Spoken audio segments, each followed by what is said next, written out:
আমরা প্রায় 80% বাঙালিরাই মাঝে মধ্যে বন্ধুদের সাথে একটু আধটু গাল গল্প, আড্ডা, খাওয়া দাওয়া ইত্যাদির মাধ্যমে বেঁচে থাকার আসল রসদ খুঁজে পাই। কারণ আমরা প্রত্যেকেই দৈনন্দিন জীবনে নিজেদের কাজে নিজেদের মতন করে ব্যস্ত থাকি। তাই ছুটির দিনগুলোতে একটু আধটু পরিবার বা বন্ধুদের সাথে যদি জমিয়ে আড্ডা না দেওয়া যায়, তাহলে যেন জীবনটাই বড্ড বেশি বোরিং হয়ে যায়। সাউথাম্পটনে থাকাকালীন প্রায় প্রতিটা উইকেন্ডেই আমরা কয়েকটা ফ্যামিলি কোথাও না কোথাও একসাথে হয়ে সবাই মিলে আড্ডা দিতাম। ম্যানচেস্টারে আসার পর থেকে ওই আড্ডাটাকে বড্ড বেশি মিস করি। এখানে এই প্রথমবার সুদীপ্তর এক অফিস কলিগ তার পরিবার নিয়ে আজকে আমাদের বাড়িতে আসছে। আর তাদের জন্য সকাল থেকে কি কি আয়োজন করলাম সেটাই শেয়ার করলাম আজকের ব্লগের মাধ্যমে। তো নমস্কার, মহুয়াস টেলি ব্লগে আরও একবার আপনাদের সবাইকে স্বাগত জানাই।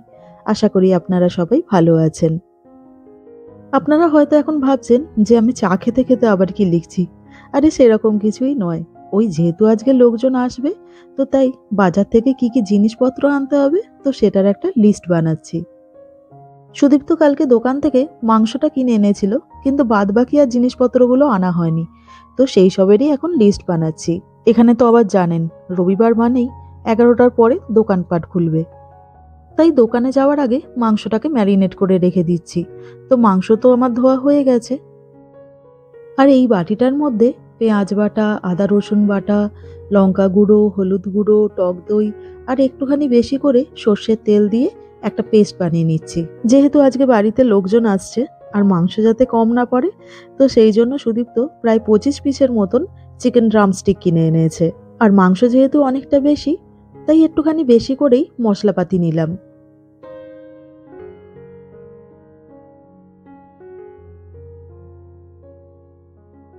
চিকেনগুলোর উপরে একটুখানি বেশি করেই নুন দিয়ে দিলাম। আর রান্নার মাঝখানে আর এর মধ্যে নুন দেব না। আর চিকেনটা রেডি হয়ে যাওয়ার পরে যদি মনে হয় টেস্ট করে যে চিকেনে একটুখানি নুন কম আছে, তখন না হয় একটুখানি নুন অ্যাড করব। আর এরপরে এই মশলাটাকে দিয়ে ভালো করে চিকেনটাকে ম্যারিনেট করে রেখে দিচ্ছি। এখন 11টার মতন বেজে গেছে, তো আমিও দোকানে চলে এসেছি। তো আজকে ভাবছি চিকেনের সাথে একটুখানি ফ্রাইড রাইস বানাবো। তো এখানে গাজরটা তো পেয়ে গেছি, কিন্তু বিনসটা কোথাও দেখতে পাচ্ছি না। একটুখানি ভালো করে খুঁজে দেখতে হবে। আজকে ওই বিনস, গাজর, ক্যাপসিকাম এইসব দিয়েই একটুখানি ফ্রাইড রাইস বানিয়ে দেবো। আর লাস্টের দিকে একটুখানি কাজু আর কিশমিশ ছড়িয়ে দেবো। আজকে সন্ধেবেলার জন্য যে সমস্ত জিনিসপত্রগুলোর প্রয়োজন, শুধুমাত্র আজকে সেগুলো কেনার জন্যই এসেছি। এই যেমন আমার মেয়োনিজটা বাড়িতে একদম শেষ হয়ে গেছে, তাই স্টার্টার তো আজকে বানাবো। তার সাথে যদি কেউ মেয়োনিজ চায় তো তাহলে মেয়োনিজ দিতে পারবো না। তো সেই কারণে একটা মেয়োনিজ নিয়ে নিলাম। আজকে সন্ধেবেলায় স্টার্টারে ভাবছি একটুখানি এগ পাফ বানাবো। তো সেই কারণে এখান থেকে দুখানা পাফ সিট কিনে নিচ্ছি। এই পাফ সিটগুলো অনেকে আবার বাড়িতেও বানিয়ে নেয়, কিন্তু আমি কোনোদিনও ট্রাই করিনি, কারণ অত কষ্ট আবার কে করে।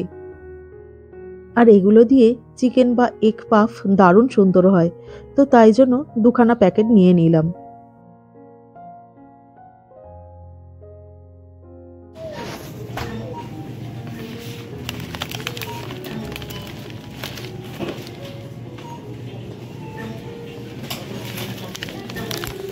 আজকে যারা বাড়িতে আসবে তাদের আবার একটা বাচ্চা আছে, তো ভাবছি এখান থেকে কেক বা মাফিন জাতীয় কোনো কিছু নিয়ে নেবো। ভাবছি মাফিনটাই নেব, কারণ কেক তো বাড়িতে আছেই। আমার ছেলেমেয়েরা আবার এই কেকগুলো খেতে ভীষণ ভালোবাসে। তাই সব সময়ের জন্য এই কেকগুলো বাড়িতে মজুদ থাকেই। আর তার সাথে সাথে এই ফ্রুট জুসের বোতলগুলো আমাদের বাড়িতে সব সময়ের জন্য মজুদ থাকে। তো তাই ফ্রুট জুস আর নিতে হবে না, কিন্তু এখান থেকে একখানা কোক নিয়ে নেব। এখানে অনেক ধরনের কোক বিক্রি হয়, যেমন আমাদের দেশের কোক আছে, তাছাড়া জিরো সুগার বা ডায়েট কোকও এখানে বিক্রি হয়। তো আমরা এখান থেকে একটা ডায়েট কোক নিয়ে নেব। আর মোটামুটি আমাদের আজকের জন্য যেটুকুনি জিনিসপত্রের প্রয়োজন সেই সব কিছুই কেনা হয়ে গেছে। তো এরপরে বিল করে বাড়ির পথে রওনা দেব। চিকেনটা যেহেতু আগে থেকে একটুখানি ম্যারিনেট করেই রেখেছিলাম, তো তাই বাড়িতে এসে আগে চিকেনটাকে বসিয়ে দিলাম। ওই একটুখানি চিকেন চাপ টাইপেরই বানাচ্ছি আর কি।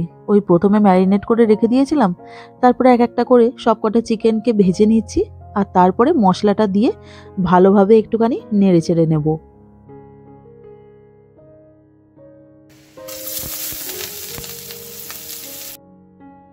ওইদিকে তো চিকেনটাকে বসিয়ে দিলাম, আর এইদিকে একটুখানি মশলা কষিয়ে নিচ্ছি।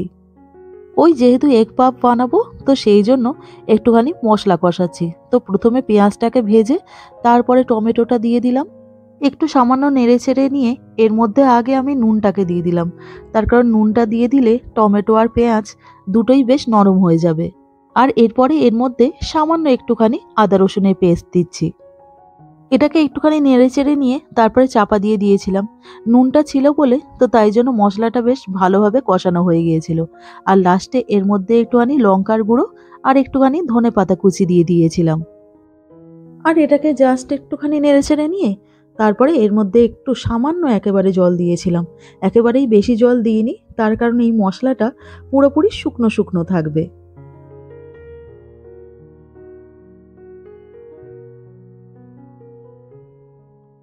এগ পাফ বানাবার জন্য ওই মশলাটা তো কষানো হয়ে গেছে, আর এদিকে একটা বাটিতে একটা কাঁচা ডিম নিয়ে নিয়েছি, আর তার সাথে বেশ কয়েকটা ডিম আগে থেকেই সেদ্ধ করে রেখেছিলাম।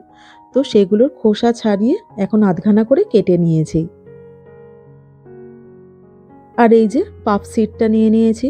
তো এক একটা পাফ সিট থেকে আমার 10খানা করে পাফ হয়েছিল। প্রতিটা এগ পাফের যাতে সাইজটা সেম থাকে, তো সেই কারণে আমি মোটামুটি একটা মেজারমেন্ট করে শিটটাতে দাগ দিয়ে রেখেছিলাম। এখন সেই অনুযায়ী কেটে নিচ্ছি। এরপরে ওই যে মশলাটা রেডি করলাম, তো সেই মশলাটা নিয়ে নিয়েছি, আর এক একটা পাফে ওই 1 চামচ করে মশলা দিচ্ছি। এরপরে ঠিক মশলার উপরে ডিমগুলোকে দিয়ে দিলাম, আর পাফগুলোকে ঠিক যেভাবে মোড়ায় তো সেইভাবে মুড়িয়ে দিলাম। আর এগুলো যাতে না খুলে যায়, মানে এই যে মোড়ালাম পাফটা, তো সেটা যাতে না খুলে যায়, তো সেই কারণে একটুখানি ডিম দিয়ে দিলাম। এই কাঁচা ডিমটা দিলে পাফগুলো খুলেও যাবে না, আর তার সাথে বেক করার পরে একটা সুন্দর বেশ রঙও আসবে। এই যে বেশ কয়েকটা পাফ আমার বানানো হয়ে গেছে। তো 2খানা করে ট্রে আমি ওই ওভেনের মধ্যে দিয়ে দেবো। ওভেনটাকে কিছুক্ষণের জন্য প্রিহিট করে রেখে দিয়েছিলাম। তো এখন ওই গরম ওভেনটার মধ্যে আমি 2খানা ট্রে ঢুকিয়ে দিচ্ছি।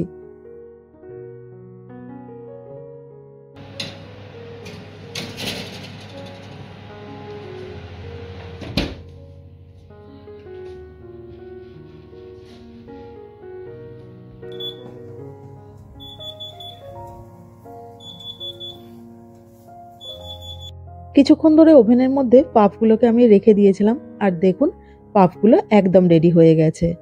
ও, আজকের মেন কোর্সটা কীরকম হলো সেটাও দেখিয়ে দিই। তো এই যে ফ্রাইড রাইস বানানো হয়ে গেছে,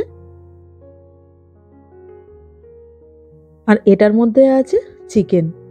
এই চিকেনটার মধ্যে শেষের দিকে আমি একটুখানি কাজু আর চারমগজ বাটা দিয়েছিলাম, আর এদিকে 1 বাটি শুকনো ভাত রেখে দিয়েছি, যদি বাচ্চাটা খায় তাই।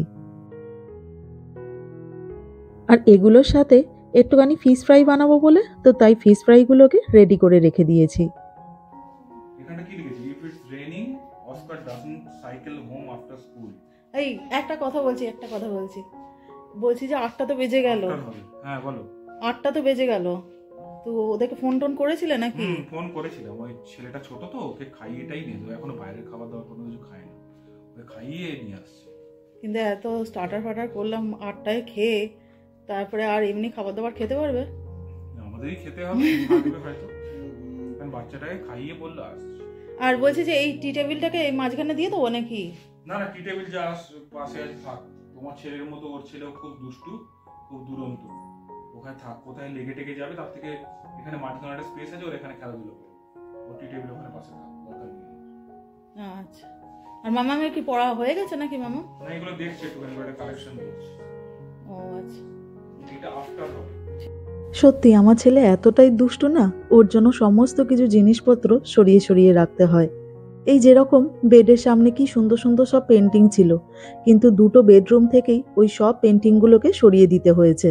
তাছাড়াও টেবিলে রাখার জন্য কি সুন্দর ল্যাম্প সেট আছে দুটো ঘরেতেই, সেই সব কিছু আলমারির মাথায় তুলে রাখতে হয়েছে, কারণ ছেলে নিয়ে সঙ্গে সঙ্গে সেগুলোকে ভেঙে দেবে। এই যেমন টেবিলগুলোর উপরেই কি সুন্দর ফুল সাজিয়ে রাখা যেত, আর এখানে ফুল তো ভীষণ ভালো পাওয়াও যায়, কিন্তু রাখবার জো আছে? গুছিয়ে রাখার সাথে সাথেই দেখবো ছেলে চারিদিকে ফুল ছড়িয়ে জল ফেলে আরও আমার কাজ বাড়িয়ে রেখে দিয়েছে। যাক, সুন্দর করে ফুল বা কোনো শোপিস তো রাখার জো নেই, কিন্তু ওই স্টার্টারে খাওয়ার জন্য কাসুন্দি, টমেটো সস আর একটা মেয়োনিজের বোতল টেবিলের উপরে রেখে দিলাম।